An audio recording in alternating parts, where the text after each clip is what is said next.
Shut up and sell more. In this video, I'm going to talk to you about how the customer wants to buy, but they do not want to be sold, and how you could be moving a whole heck of a lot more retail by doing a whole lot less selling. So if you haven't met me before, my name is Heather Coulis, and I am a salon coach, mentor, strategist, analyst, all around cheerleader for you. And I help ordinary salon owners become extraordinary leaders through looking at things just a little bit differently. So this is another episode of How I See It, and I'll see you on the other side.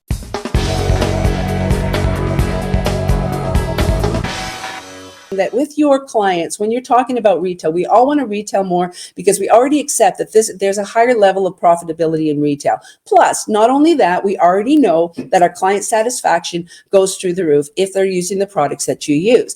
And we also know that if she can't manage her hair at home, somehow that's going to be your fault, that she can't manage her hair. She got a bad haircut, whatever. I, by the way, have many, many times seen my clients standing right next to each other. One is super, super experienced, been around for 100 years, and you got the apprentice who's just full of fire, but hasn't quite figured the scissors out yet. I have seen those on-fire apprentices retail higher than the girls who had a lot of clients. What happens is the bigger your client base, the more personal the conversations become. And so we do get involved in life conversations with people that we've known for a long time. Your apprentices don't have those relationships, which affords them the luxury of talking about professional products, which is so interesting. But I'll tell you one thing, if your apprentices do nothing for themselves but retail, you can take the worst haircut and make it look great if you use the right products on it and your client knows what to do. This has got to be true because I cut my own hair. I know I've gotten a ponytail today, but I just cut off like 4, 6, 8 inches or whatever. And I just do mine with a razor.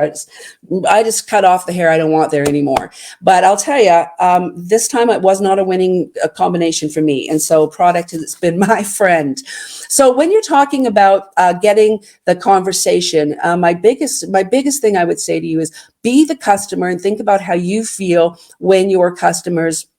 If you were the customer, don't you feel sold? Honestly, when you start coming at me with, oh, but you want me to insure that for you? We've got I'm shut down. I just totally shut down when you start coming at me with product. I want to buy. I do not want to be sold. And even though, we do say you got to teach your clients, you got to educate them. We need to teach our stylists how to do a better consultation. Listen, they know how to do a better consultation. They already know it.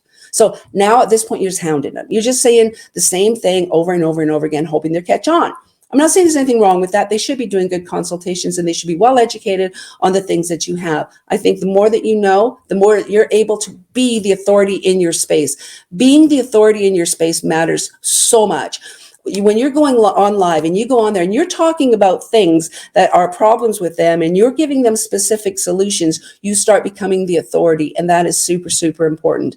But back to what I was saying, if you just use the 3-rule process, all of the retail goes someplace other than the station. But even if you took all of your products, everybody just put them over someplace, it's going to do 2 things for you right now. First of all, it's going to allow the client to see you washing the products. And I know a lot of you do that already, so that's great. But just for those who aren't, you take those products, you spritz them on down, and you set them all in front of just in front of them. And then as the client's beginning to have a conversation, super, super hard if you've got great relationships with your clients because they want to tell you what is going on with their life. They've got a lot of stuff to share. Hairdressers are far, far too nice to start interrupting their client's story. And so you don't want to interrupt their story. And so that's step 1. Number 2 has got to be the interrupter. I call it the interrupter because you're going to pull that baby out. That's why you've got 3, so that you got a backup in case she's not talking. But you take that product and you put it in your hands, and we know this, and I know you guys already do it. Just do it at the right time. And then you put the product in her hand. You don't say anything. If you say to her, just try it, I'm not saying always, but just try it. Instead of going, oh, this is the thing, blah, blah, blah, blah, here, blah, blah. Don't say anything. Because now you're selling to me. You're going, blah, blah, blah, blah, blah, blah, blah. And then I'm just tuning out. Just take it, put it in your hand, put it in her hand. Let her ask you. And put it in your hands, and she's going to ask you. We want to know because we want to buy. Remember, and she's going to go, oh, volumizing. What's the blah, blah, blah. And now you can just go, hey, Well, you know what this does? And now she's initiated and she's purchasing it and nobody's talking her into anything. So that's like step number 2. If in fact you're going through that and you can carry that into step number 3, then that is super awesome. Then when you go to number 3, the finish, then you can show her really quickly a little tweak of what's going on. But if you can tie, my point is, and we already know this for those of you who are so good at your consultations and just have it down to like a fine art. But if we can tie that product in with that look, just got to tie it in her mind. Don't do it with words. It sounds like you're selling. But once you make that connection for her, then she's going to want to buy it. And so I highly recommend that you just stop selling. Just stop it.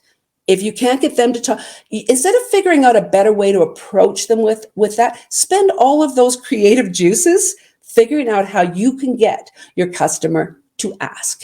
And I would run a contest in your salon. Whoever comes up with the most innovating way to get our clients to ask us about the products that you're using wins a $25 gift certificate to Bonanza. I mean, I don't care. Just if you do that, it's engaging and then they'll have fun. So instead of running whoever sells the most win type contest, let's get a little bit more innovating with our teams and stuff and go, hey, whoever has the best idea for this so that we can use them for more than their skill. They're hairdressers, but hairdressers are super creative people. And if you let them, they will come up with all the solutions. And the beautiful thing about having a team is if you're trying to tell your team what your culture is, if you're trying to teach your team how they're supposed to behave, if you're trying to implement rules, and this is the way that we do things, then you're telling me, a grown-ass adult, how I'm supposed to behave? Not for me. So, think about it. These are adults here, and you're saying, here, conform to my way. And I'm just saying that if you can involve them in the reasons why and the production of the plan, people will implement a plan that they were a part of building far more than implementing your plan. And so if you could just like run some kind of creative thing, say, okay, here's our mission. We're just going to see what we can do to get our clients to ask us about stuff. What's a more creative way to get things on your desk? Should we just put the new product on there, or should we do a little signage on there that says, oh my gosh, you will die if you do not buy this? I mean, come on. If I'm a buyer, I'm just like, oh my gosh, I don't want to die. What's this all about? I said it. Now I'm in. Do you know what I mean? Like now it's just like, I might as well just give you my money and go, because when I engage the conversation, it's a whole heck of a lot different than when they do. So that is my thought for you today. Take a minute to not just stack the boxes and have people go, oh, stack of boxes must be great. No, take it just a little bit further than that. I don't know the answer. You guys have great ideas. Anybody who has had a shower has had a great idea. So get together, think of your ideas, think of creative ways. And the word of the day is the customer needs to ask and shut the hell up and quit selling to me.